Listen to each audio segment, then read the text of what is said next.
music in those vibrations. Good morning. Good morning. And welcome to worship with the Unitarian Universalist Church of Ventura. I am. We've got a slight echo. Shall I just? Yeah. I don't believe so. Okay. I'm going to carry on, and I hope it's not irritating to those of us here and or on Zoom, and I know the folks back there are going to figure this out. So good morning and welcome to worship with the Unitarian Universalist Church of Ventura. I am the Reverend Dana Worsnop, minister of this congregation, and I greet the good people here in the sanctuary and also online on Zoom or YouTube. It is good to be with you all again in all the ways that we have learned to create community in COVID time. I think I know what's going on, and I don't know if they're hearing me back there. We had a presentation here last night, and I think the volume is still on this. Yeah, okay. Should I just wait? I can sing. That I'd be harmonizing with myself, right? Where we keep the fancy little remotes. Here, you want to try one and I'll try the other? Okay. As soon as I see the volume.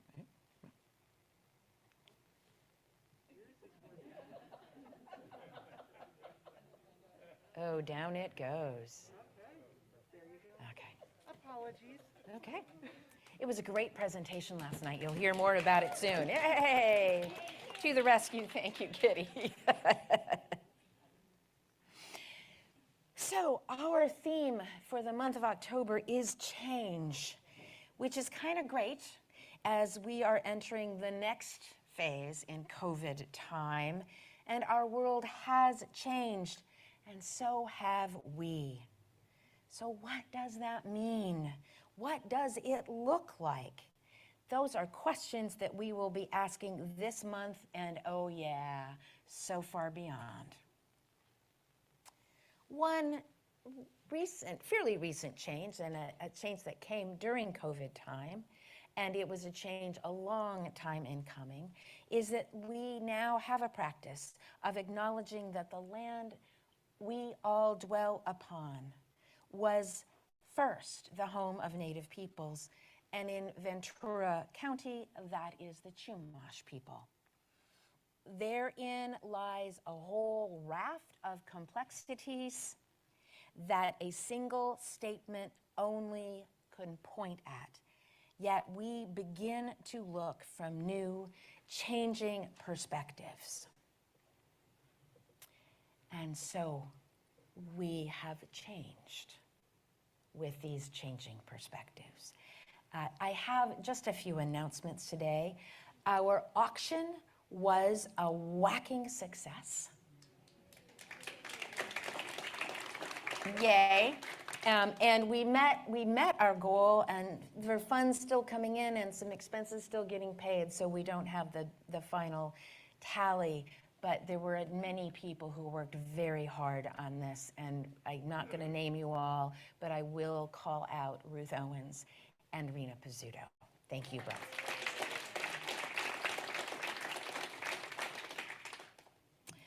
Our listening circles are carrying on with trained professionals that is continuing a process of our looking at ourselves and also at our church culture. These are, there are several being formed right now, and please look for information for them because you can still register through the end of this week. And please participate. It's the beginning of a process, and it is a process. Also wanting to let you know that the Ventura Interfaith Ministers Association Thanksgiving Interfaith Service is next Sunday, October. Did I say October, our theme for the month of October? I did. November.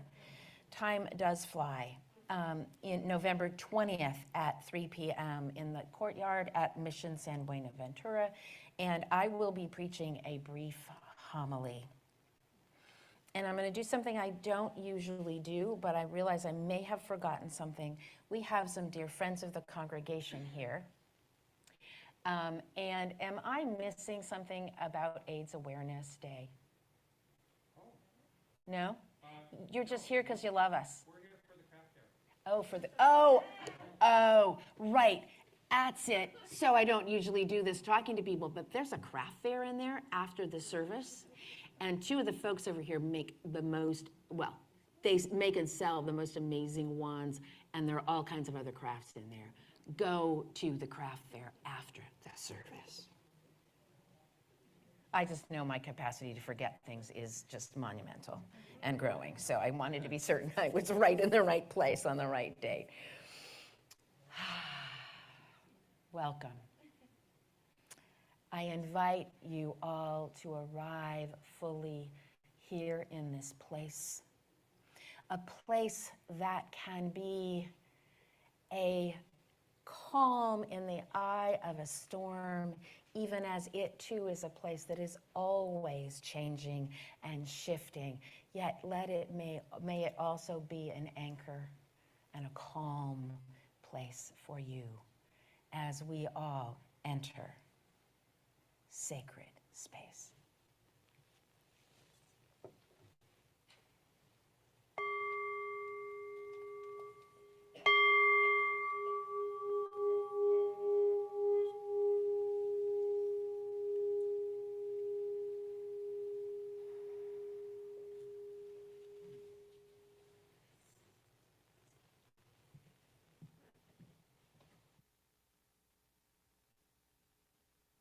Morning from me too. I'm Worship Associate Jerry Mendelson, wishing you all a very pleasant Sunday, wherever you may be out there or here in the sanctuary. We invite those who are Zooming or streaming into this service to light a chalice or a candle at home, as Reverend Dana lights the chalice of our free faith here in the sanctuary.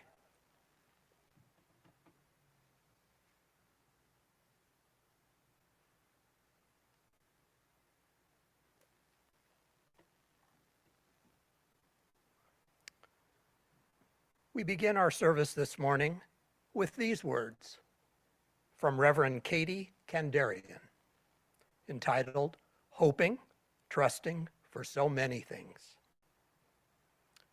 Here we have come into this sacred space, quieter now with our readiness, hushed voices, hoping, trusting for so many things, for connection, for communion, for inspiration, for information, for healing, for wholeness, for words, for music, for celebration and consolation. Here we have come into this space, bringing all of who we are. Let us be willing, however we are changed. Come, let us worship together.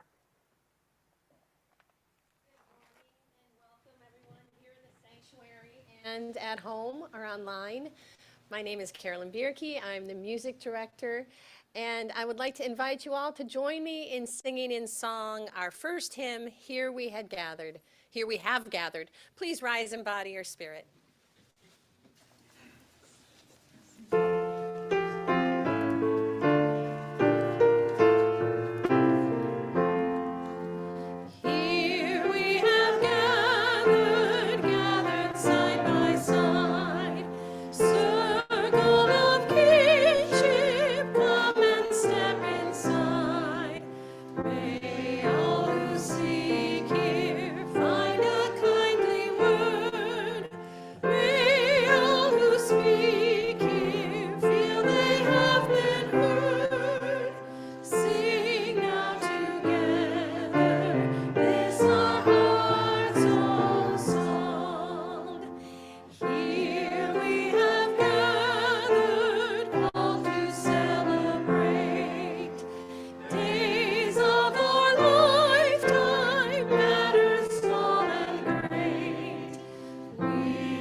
So I invite our younger people to come forward for a story.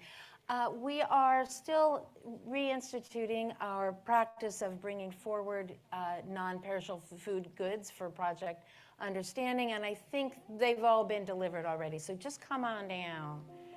I've got a story to tell you.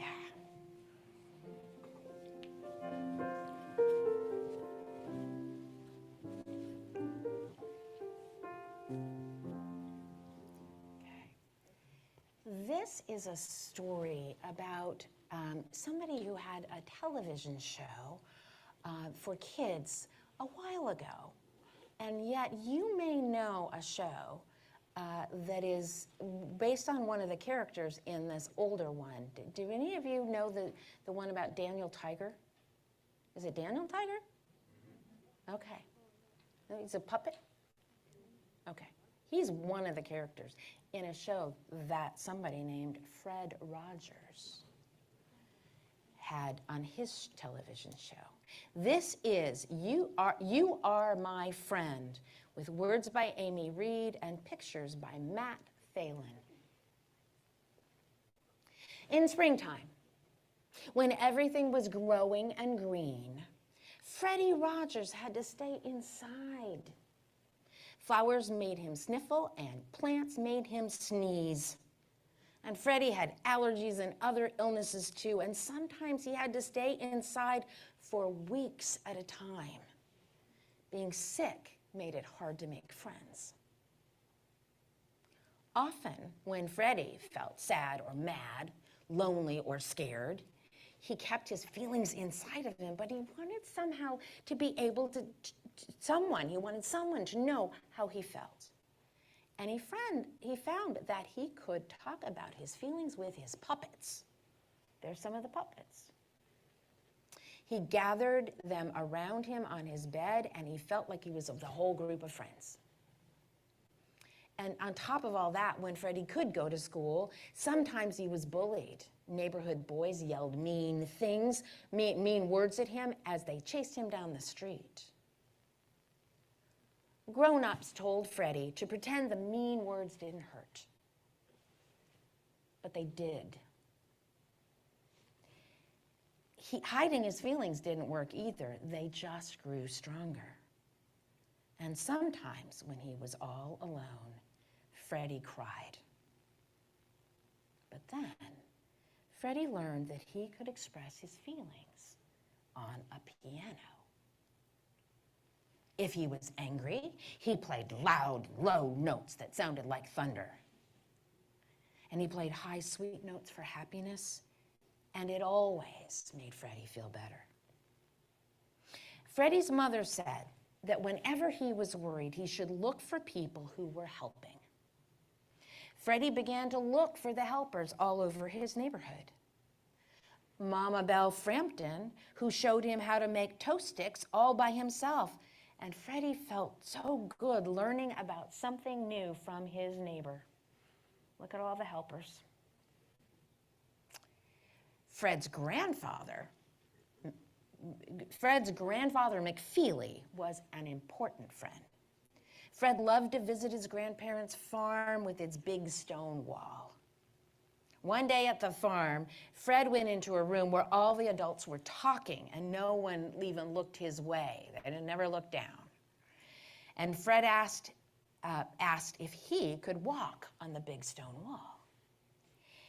And then everyone looked his way, and the grown-up said, "No, you might get hurt."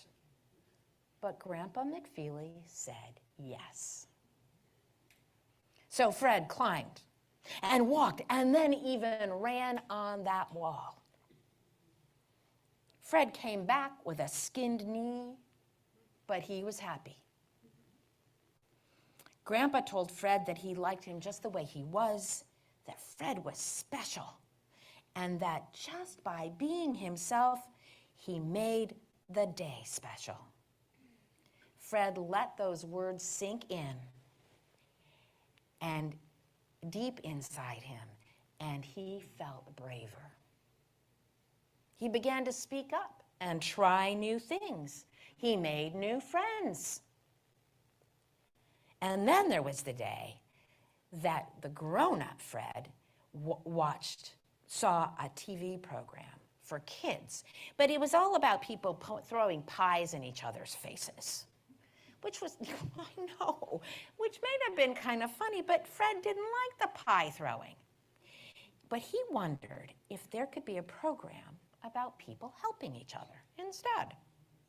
So Fred created a TV show for children, no pie throwing. But he remembered all the people who had helped him in his past, and he wanted to share that good feeling with children everywhere. And so he called his program Mr. Rogers' Neighborhood. And he called the people who watched his neighbors. And he would talk to them, "Hi, neighbor," into the TV screen. And Fred still told stories with his puppets, including Daniel Tiger, and he played music on his piano still, and he invited other helpers to show what they like to do. Fred visited a farmer who had milk cows, and another friend came to play the cello. And still another friend shared how to cook. And Fred said that he always said that feelings were very important. And you could talk about them, or you could show them in other ways. If you were mad, you could pound on some clay. It wouldn't hurt the clay. Or if you were sad, you could sing a song, soft and low and sweet and tender. And if you were happy, you could do a dance. Fred helped people to like themselves. And sometimes it's hard to like ourselves because there's so much going on out there in the world. And sometimes it's just a little hard. People make us feel bad and we think maybe we are bad somehow. And Fred didn't like that. He never forgot how his grandpa made him feel. He would look right into the camera and say what his grandpa said. "You made this a special day just by being you. There's no person in the whole world like you. And I like you just the way you are." And so one of the things that we want everyone in the church, all y'all up here and all y'all out there, I'm just going to say it one more time. You have already made this day special just by being you. There's no person in the whole world like any one of you, and I like you just the way you are. So take that in, carry it with you. We're going to do the Bridge of Love, and you can go on out to your RE classrooms. Carrie's here to help lead you. If people will rise, turn, face the center, form a bridge of love, and we're going to sing you on your way. We hold you in our love as you go, as you go. May your heart be at peace as you go. To nurture the spark of your precious life. We hold you in our love as you go. We hold you in our love as you go, as you go. May your heart be at peace as you go. To nurture the spark of your precious life. We hold you in our love as you go.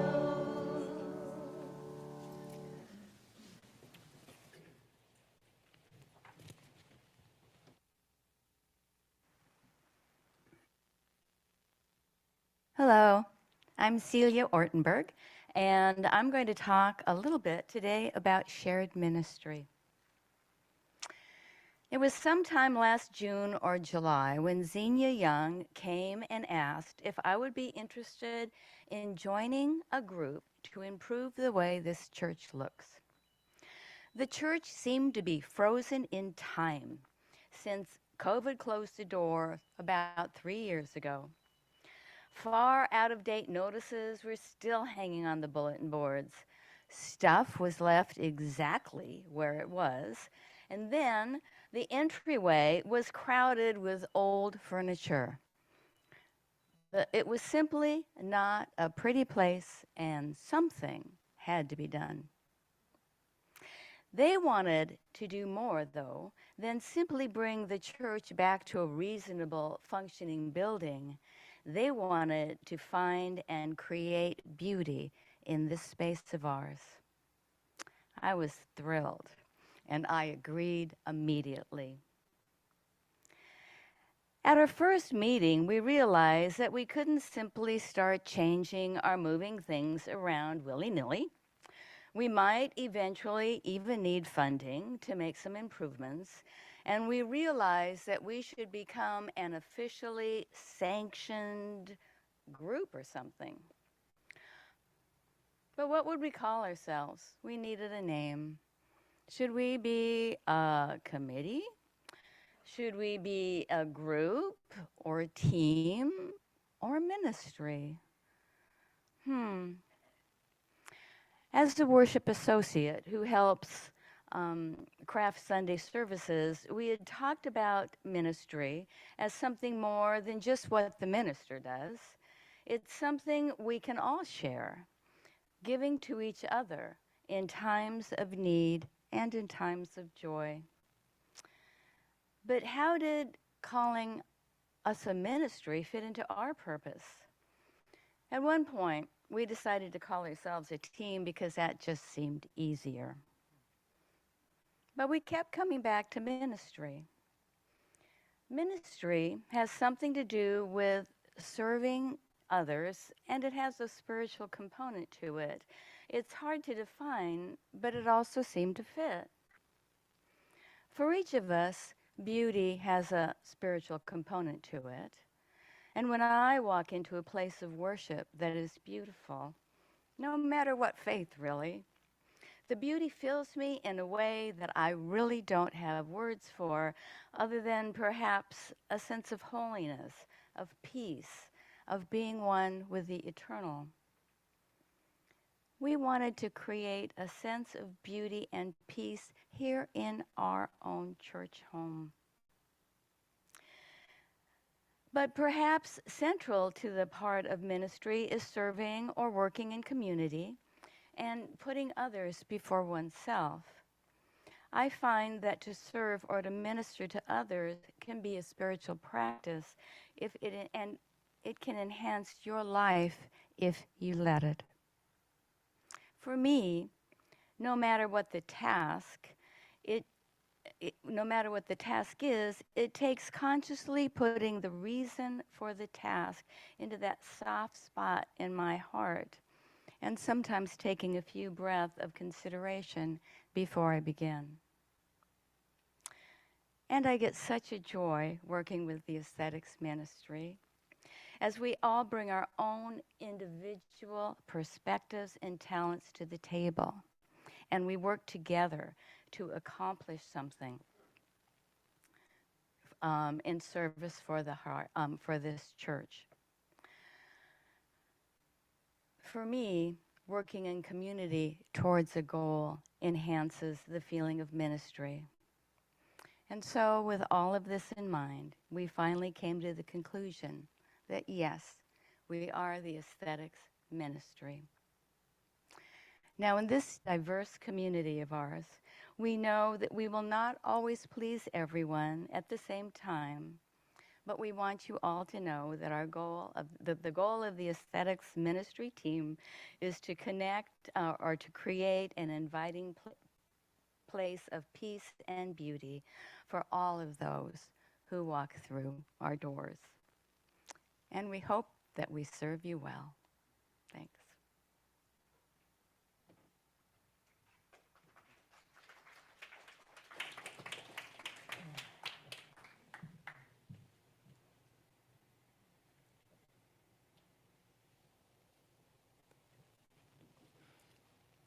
Each Sunday, this congregation gives away our collection to an organization in the larger community or to funds that help people in our own church.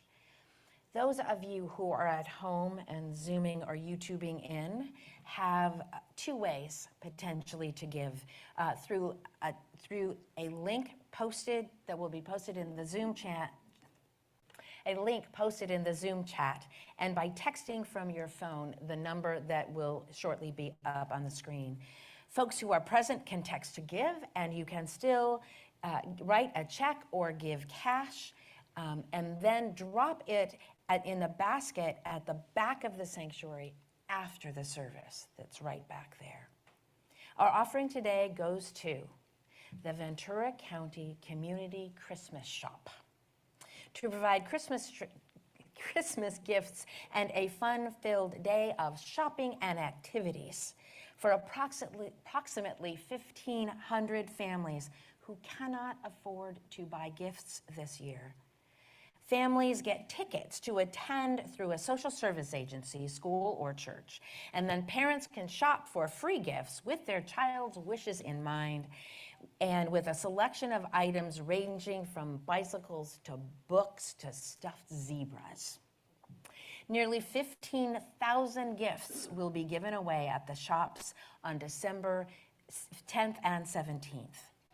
There are also boxes set up in spots around the county, including in our own Berg Hall, just through either sets of those doors, where you can donate toys. And there's also information with suggestions for unwrapped present donations and about volunteering your time if you have some.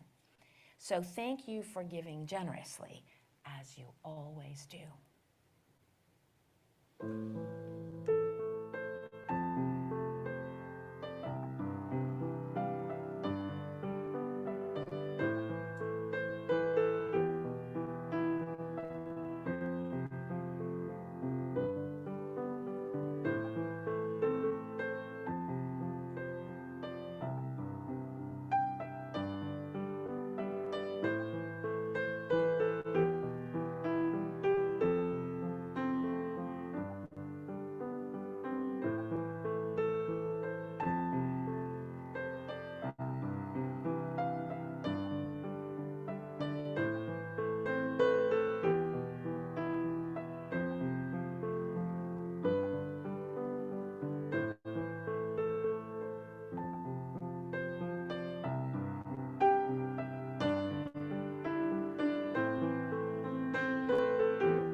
We are grateful ever and always for the generosity of this congregation, the ministry of this congregation that serves and receives and serves and receives and swirls about, weaving a tapestry of love that we call community.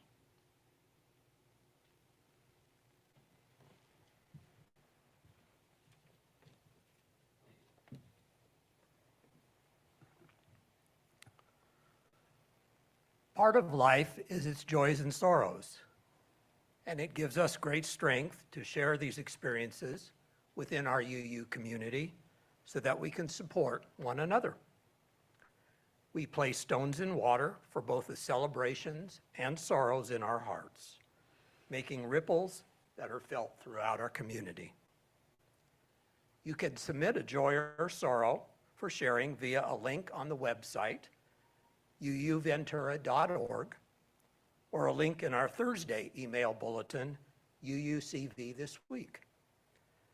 Those received by 10 o'clock p.m. on Saturday night will be shared that Sunday.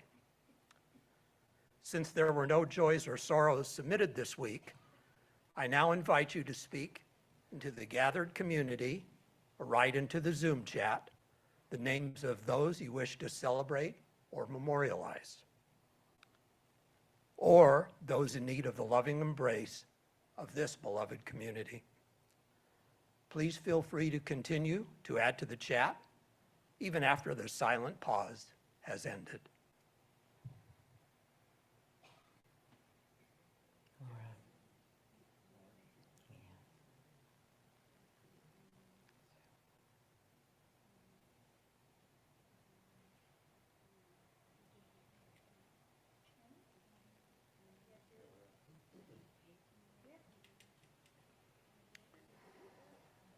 Reverend Dana will now place one final stone into the water for all the joys and sorrows yet unspoken in the silent sanctuary of our hearts.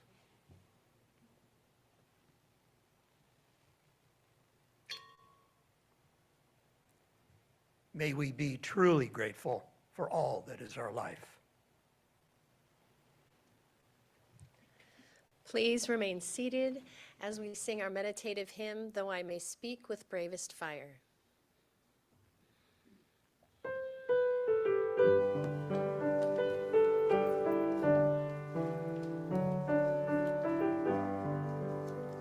Though I may speak with bravest fire and have the gift to all inspire, and have not love, my words are vain as sounding brass and hopeless gain.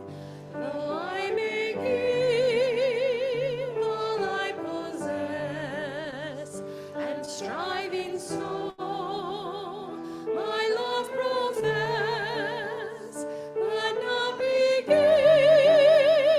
my love within, this prophet soon turns strangely thin. Come, Spirit, come, our heart's control. Our spirits long to be made whole. Let inward love guide every deed. By this we worship and are freed.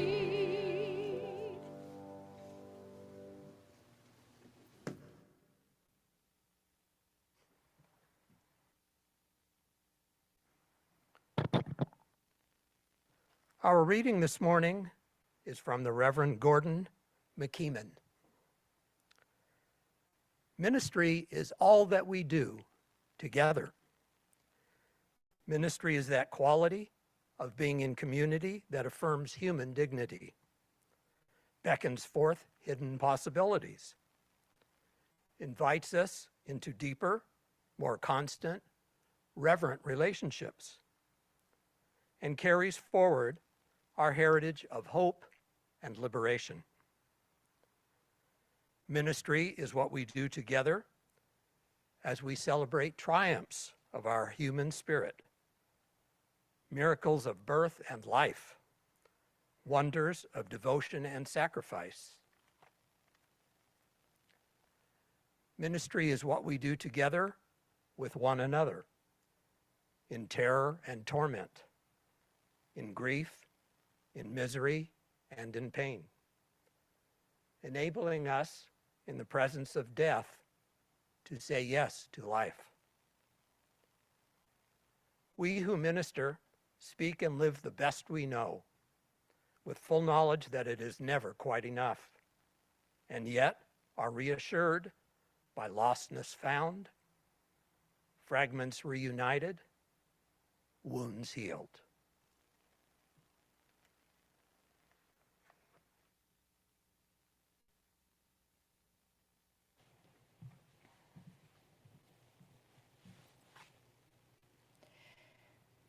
I invite you into a time of meditation. Close your eyes or soften your gaze. Sit quietly and notice your breath, letting it fall into a natural rhythm.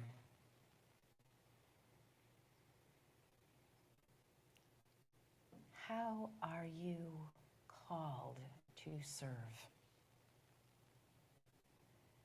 How are you changing? What is changing in you? How are you learning and growing and becoming? A silent meditation.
Good morning. I will now transform from Yoda to Kent. When Reverend Dana asked me to say a few words about my sense of ministry in the church, I said I was kind of at a loss. Ministry?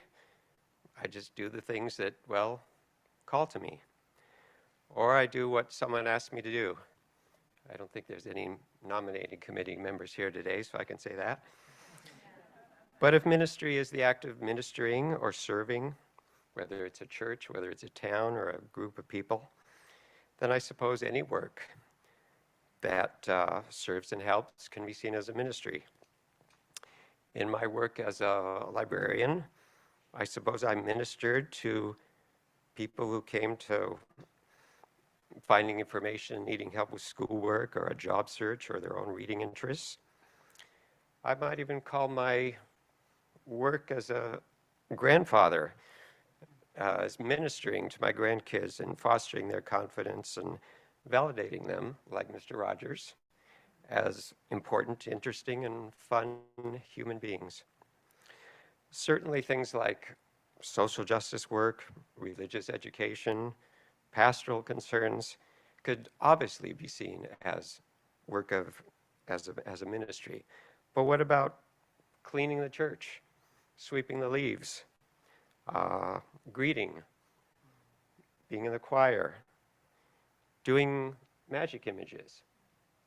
Since that's something that I do and we need more people to do, I would like to briefly say it's a creative and fun way to contribute to the church, and you don't have to go to meetings, live or Zoom.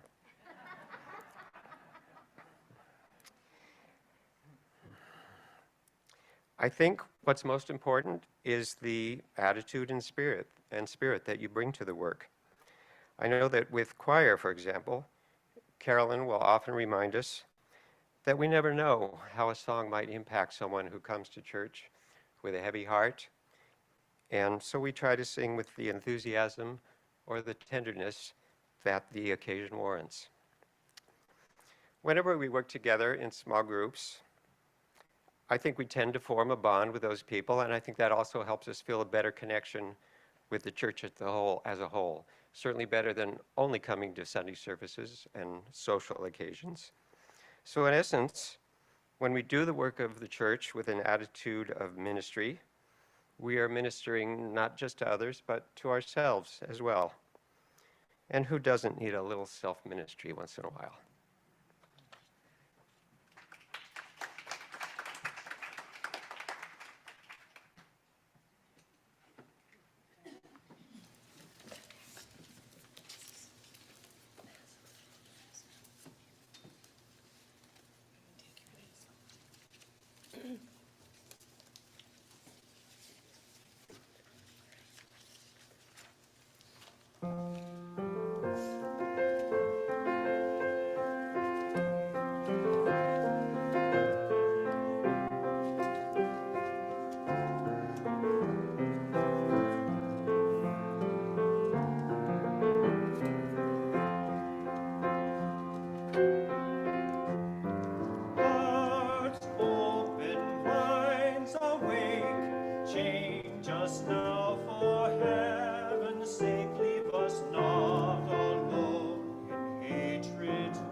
Oh, wow. Thank you for all of that. And George, particularly for stepping in at the last minute as soloist. That was beautiful, beautiful, beautiful. This morning I begin with words from two venerable ministers from days of yore, a half century ago and even more. First, Just Hang Out and Be Religious by the Reverend Richard Gilbert. When ministers are charged with spiritually nurturing congregations, congregations should be charged as well to the mutual ministry. Today, I am eloquent in the pulpit and brilliant in the church school, and you are spiritually intoxicated with my wisdom. Next week, I stumble and bumble through my uncertainty and need your forgiveness. Today, I am a great rock of comfort in a weary land. Tomorrow, I am blown about as the sands of the desert and need the oasis of your strength. Today, I dazzle you with my perspicacity. Tomorrow, I forget our appointment. Blessed are they who minister, and blessed are they who are ministered unto. Blessed be the task of the minister, blessed by the task of the congregation, for ultimately they are one in the same. One and the same. And now these words from the Reverend Robert Carnan. What makes my experience in the ministry so hopeful is that I am not alone in the careful hearing of both pain and excitement. This is not something reserved only for the ordained, the robed and stoled. It is something we all do with one another. People add so many layers and meaning onto the word ministry, as well as many expectations of the minister they have called. It's more than a little daunting at times from this side of the congregation, especially as a minister who is perfectly capable of forgetting appointments. How many of you have I forgotten?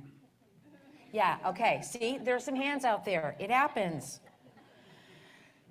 It is also often daunting for the folks of the congregation, which is part of why both Kent and Celia had to try on the concept of their work in the church as ministry, a ministry of their own. How can singing in the choir, doing magic, which stands for media and graphics in the congregation, magic? How can hanging a few paintings, which are stunning, by the way, how can hanging a few pictures around the sanctuary, how can that be a ministry? And yet sharing the ministry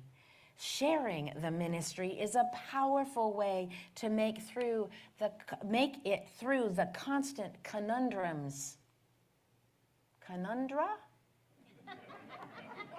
Conundrums of being alive. Perhaps sharing this is the only way. This congregation is taking up the work of reconsidering the hierarchical and patriarchal assumptions we order the church, our lives, our institutions, the world around us. People often don't notice a lot of these assumptions because they are, well, assumptions. and not always much noticed. Ministers in our faith tradition have been talking about sharing the ministry for decades. Sometimes there is resistance to that from ministers. Sometimes resistance comes from layfolk because it does question assumptions, many of them dearly held. Kitty Merrill spoke last night here, leaving the volume up on the screen. Kitty Merrill spoke last night about patriarchy in film and what camera angles say about who has power in a scene. She noted that the pulpit is raised, so people speaking from it are looking down on the congregation. And that brought to my mind the image of the incredibly high pulpits that come from the days mostly Protestant, with very high pulpits that could only be accessed by a narrow curving staircase. Most certainly a place reserved for those ordained and robed. And that was very intentional. But since then, rather than we have brought that pulpit down and down and down intentionally. And now, rather than bringing the pulpit the rest of the way down, flat on the floor, I prefer to invite all kinds of people up into it, sharing the ministry of speaking from a pulpit. And going all the way flat on the floor would bring up issues of, sight lines. So I prefer the slightly elevated pulpit that is widely shared, flattening it this way from here. Though it also, Kitty's whole thing made me then wonder the effect of camera angles for the folks who are coming to church on Zoom or YouTube, because the cameras are slightly elevated. Because they're higher up on the ceiling. And how are they now looking down on what is happening here?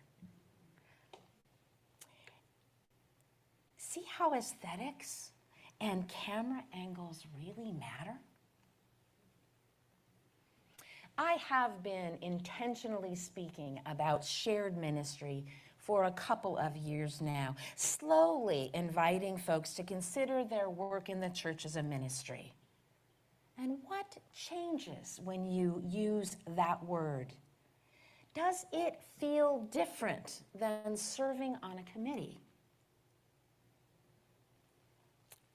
Different good or different scary?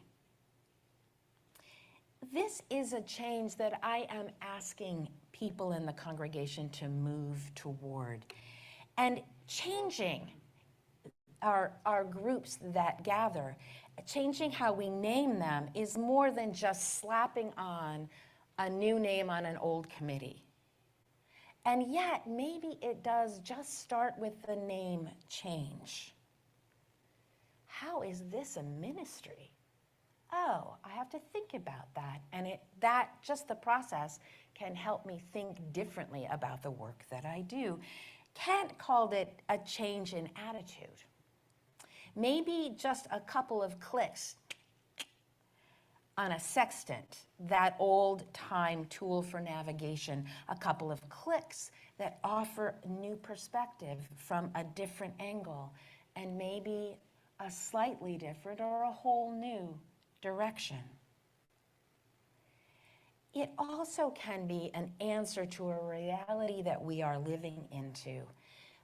In these almost becoming soon to be sometime post-COVID times, we are reevaluating things, changing how we do them, thinking about them differently. What if we stopped having committees? Or, okay, letting go now. at least committees that are old school, with people who meet monthly and take minutes that they publish and following the Roberts Rules of Order. As we live into what is really this next phase in COVID time, people are reevaluating what is important to them. This manifests in things like the Great Resignation, where people just said, I'm not going back to that old job, or I'm never going back in the office again, and it's it's not quite a resignation. And people are reevaluating how and where they invest their time. The human need for meaning, purpose, and connection endures always. Yet how the need is fulfilled has shifted a click or two. And if, as the Reverend Gordon McKeeman wrote, ministry is that quality of being in community that affirms human dignity, beckons forth hidden possibilities, invites us into deeper, more constant, reverent relationships, and carries forward our heritage of hope and liberation, then how does sharing a ministry with the minister and with each other, how does sharing the ministry change your perspective on the church community?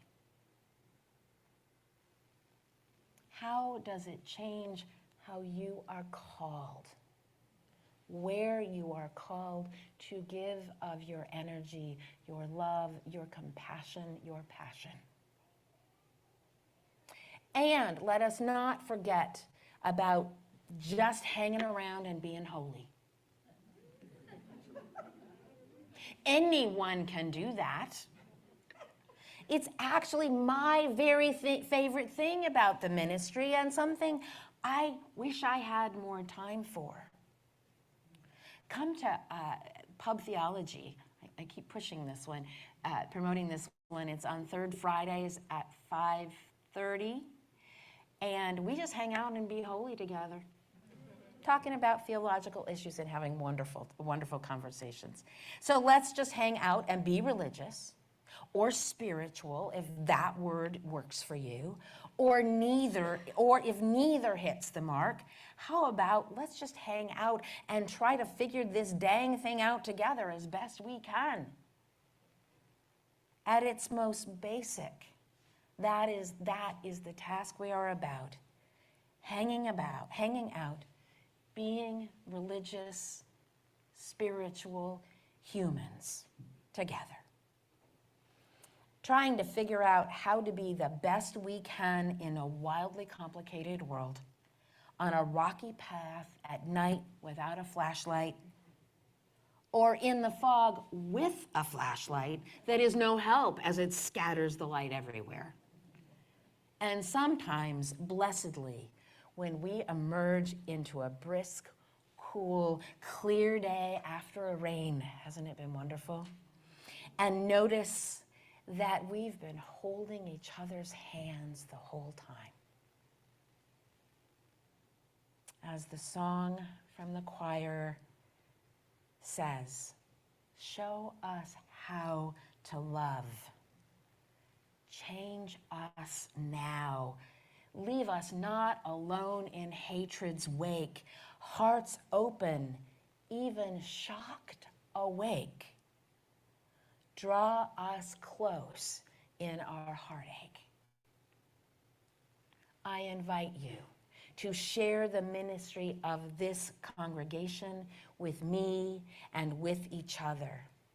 Take on the sense of ministry. Just try it on as a coat at first. See where you are called in wearing that nifty new coat. See it, how it feels. Shape it for yourself and share it as we all learn better how to love. Amen. And may it be so.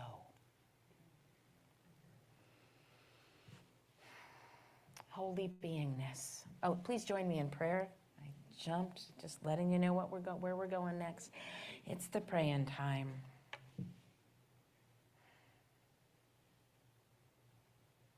Holy beingness of many names and no name, spirit of change, spirit of new perspectives, spirit of life that calls to us within and among and beyond us this day and always. May we gather together in gratitude for democracy and it's working better than perhaps we feared it might. And may we continue to be called forth, stretching, growing, changing, opening our hearts, opening our eyes, holding on to one another, loving as well as we know how, learning how to love more and more deeply in every moment. And may all those who are ill find healing. May those who are in despair find hope. May those who are without shelter find home. And may all those suffering conflict and war throughout the world, may we know peace. Amen. And blessed be. Please rise in body or spirit and join me in singing our closing hymn, Wake Now My Senses.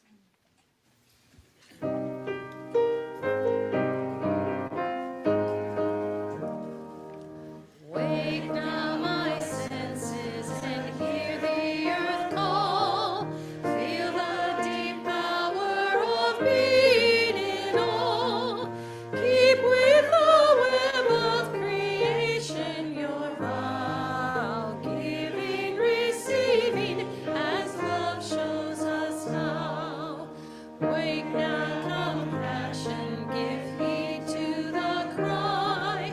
Voices of suffering fill the wide sky.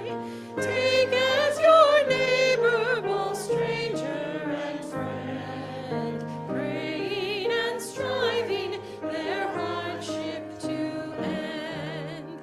Wake now my conscience with justice thy guide. Join with all people whose rights are denied. Take not for granted a privileged place. God's love embraces the whole human race. Wake now my vision of ministry clear. Brighten my pathway with radiance here. Mingle my calling with all who will share. Work with a planet transformed by our care.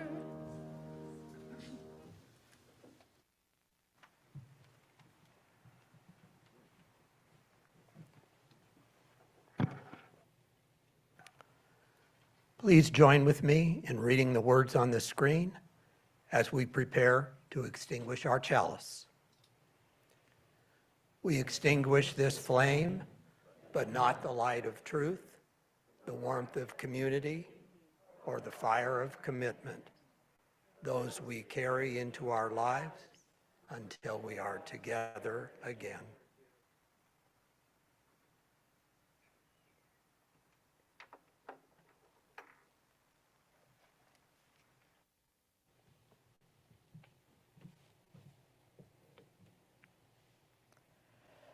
Before the benediction and postlude, I invite people who are on Zoom to join in breakout rooms, turn on your screens, look who's there, and jump into a group and talk to each other about how you are called, perhaps. And also for those who are here, our coffee hour is through these back doors and out, and there's coffee and there's places to sit outside and inside. And then there's a really fabulous craft fair. So check out the crafts that are for sale. And find your mug if you can. We're still working on that, but we've got the mugs out there so that you are using an actual mug out in Berg Hall. I leave you with the words of the Reverend Katie Kandarian, with which we began, which we called all into worship this morning, earlier, and now they are adapted to send us forth again. We now leave this sacred space, perhaps quieter now, with a sense of wholeness. Hushed voices now ready to sing out, still hoping and trusting for so many things, for connection, communion, healing, wholeness, words, music, hoping and trusting for celebration and consolation. We brought all of that into this space. Let us return to the world willingly, however we are changed. Go forth in love, go forth in peace. May it be so.